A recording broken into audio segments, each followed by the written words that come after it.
It doesn't mean you become complacent or cynical or sarcastic, saying you cannot change things. You still have to do your best. But you are not in any way married to the outcome, result of what you do. It's a very challenging place to be because we live in a society that is outcomes driven. You go to work where it's key performance indicators.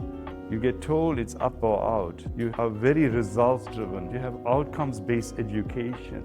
Everything is about the outcome. Let's say you've joined an exercise program and they say that you will, as a result of this exercise, be able to run the 100 meters within 10 seconds. Anyone here think they'll achieve that? None of us are Usain Bolt in the making at the moment. Even if you try your utmost, it's not an outcome you will get. The hassle is, welcome to planet Earth. We're so outcome driven, and that's the reason why we get depressed, because we're all trying to be, we're like dolphins trying to be lions in the Kruger Park. Or you lions at the edge of the ocean trying to swim like dolphins. We're completely trying to fit in and belong. And you're just completely out of your element. This is what happened over the years. You ended up in this depressed, hopeless state, and you agreed it happened because of person and people. So what you're saying, this is something quite interesting. In order to have no control, what are you saying is that someone has had to have lost control.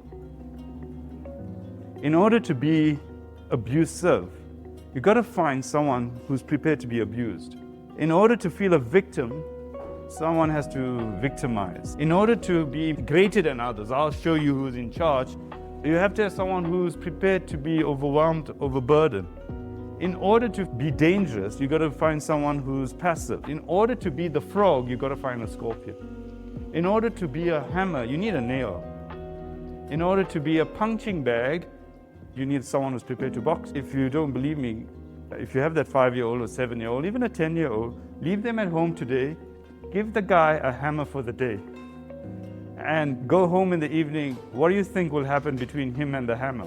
What will have been the outcome of the day with your furniture and your crockery? Why? He starts believing he's the hammer and everything starts looking like a nail. That's how you and I are. We adopt some trends and we facilitate others in our lives. You have to put someone and some people there. In your mind, they exist in your head. Let me give you a practical example. Perchance, you had a tough day at work where your boss gave you hell. You feel hopeless, worthless, sad, tears, upset, disappointed. You come home at 5 and you realize, geez, your little one, he did manage to get hold of the hammer. He says, hey, look, I panel beated your car. What do you think of it? I tried to make it look like a Ferrari. You always wanted one, didn't you? Where do you go? You're still passive, hopeless, worthless? Where are you? Angry, shouting, screaming. Everyone else go into hiding. Terminator has arrived. But then you think, no, that's not me. Something very interesting as well. Why do we generally think we're hopeless, worthless? Because throughout the world, we generally draw identity from our workplace. Work gives you a level of identity. Human beings by nature, and given the society we live in, give first identity to workplace. And maybe a distant second is the role of being a father, a mother, a wife, a husband, a sibling. The workplace is tantamount to your survival. You dare not make it secondary. And sometimes your primary identity may be being a mother, a wife. We then get a bit irritable and angry because we want some level of other identity. It's quite fascinating which identity takes precedence in you that determines the state you're in. Let's make this a bit more about relationships. Perchance you're in an abusive relationship. People ask me, why do I attract such scum in my life? You leave that relationship, or the person leaves you or ends up in jail. You go into another relationship. I'm not saying in all cases. Generally, what would be the nature of the second relationship? Why do we end up in that space? Because we never give up these words of hopelessness, worthlessness, victim. We always facilitate the well-being this way. Aggressive, angry, shouting, screaming.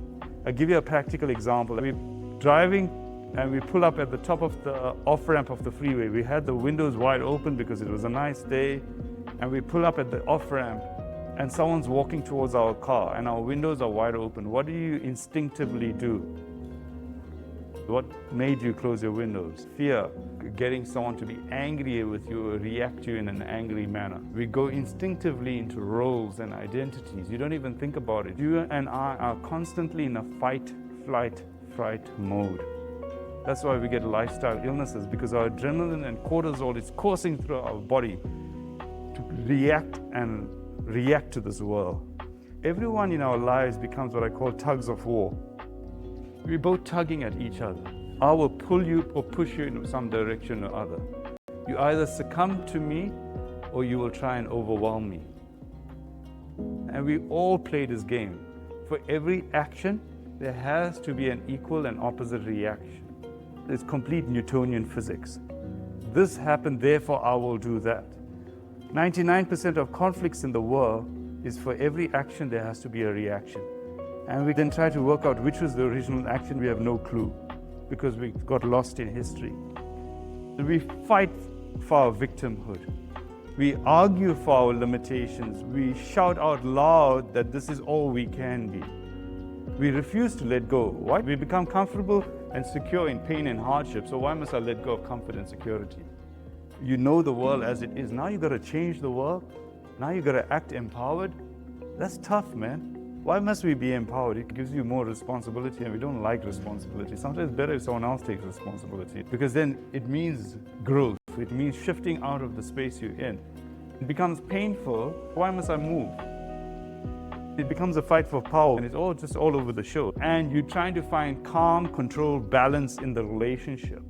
It's fascinating when we're in it. There is no solution. Your psychologist or psychiatrist tells you something, no, I think it's not good for you, and that eyes flicker like you are the next bad thing in my life. We all are like those frogs in that boiling water. You heard of the frog experiment? They put frogs in water, room temperature water, and heated up the water by 1 degree until the point where the frog, it became uncomfortable for the frog. The pot of water was open. What did the frog do? No, it didn't.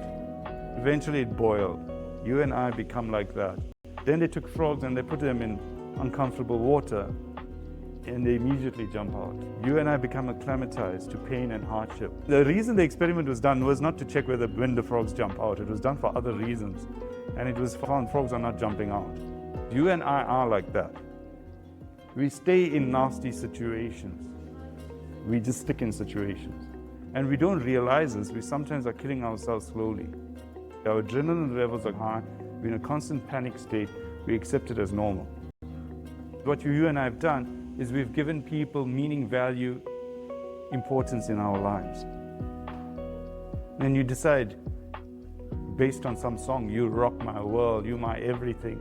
Geez, you're heading for a big letdown at some point, because they decide, as much as you decided, you my everything. For them, you nothing. You rock my world. For them, you just chaos.